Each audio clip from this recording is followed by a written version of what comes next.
Chris Morrison, a father and business owner, has been in Farmington for more than 12 years.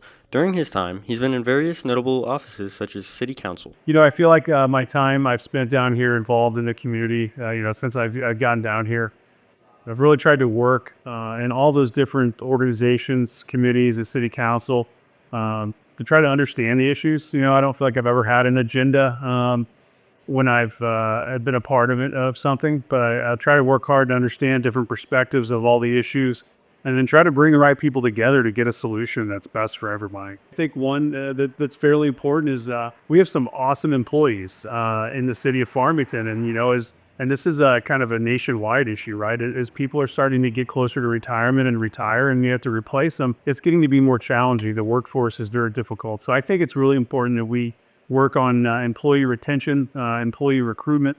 We know the culture of Farmington. When you talk to employees, it's a family environment. We want to make sure we keep that.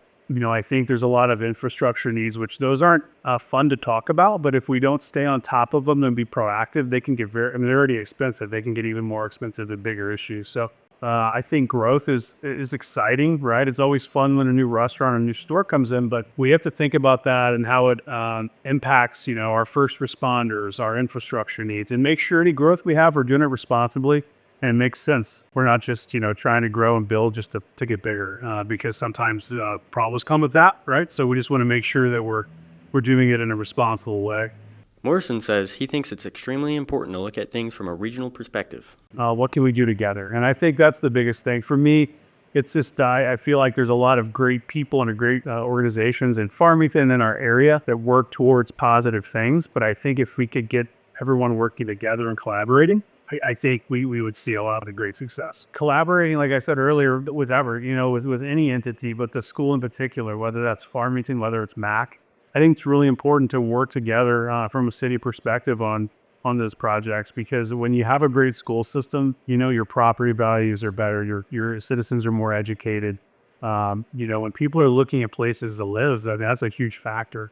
And over the last, 5 or 6 years, even here in my office, we've had people moving to the area from all over the country, and one of the things that they like is that obviously there's a lot of things to do outdoors. It's a beautiful community. It's got a strong school system. So I think that just making sure we're investing in that, and partnering with them when possible. It's been important to me. I've tried to do that since I come down here and been really involved in the school district and giving back. And, that's the future of our town. We hope students like yourself, once you graduate and you whether you go off and get a certificate or you go off and get a degree or you go into the workforce right away, whatever that looks like, we hope you come back and call Farmington home. And we have to do some things to make sure you want to do that. You have to have things to do. You have to have nice homes. You have to have to be able to earn an income where you can live on.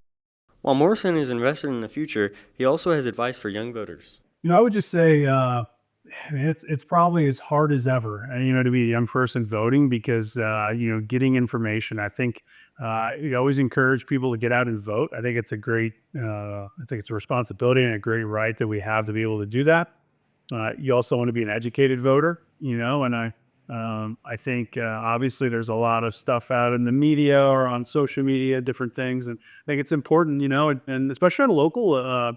The local government affects you more than anything a lot of times. So, and you have an easier opportunity to actually, probably speak directly to the candidates or to people about the issues. So, take that opportunity to do so. And yeah, I think don't take the voting thing for granted and just make sure, you're doing your research on it. The 2025 mayoral election will be held on April 8th. The deadline to register to vote is March 12th. Absentee voting is underway, and no excuse early voting begins on March 25th. You can request a ballot at Election Central, 1101 Weber Road, Suite 302, or go to sfcgov.org.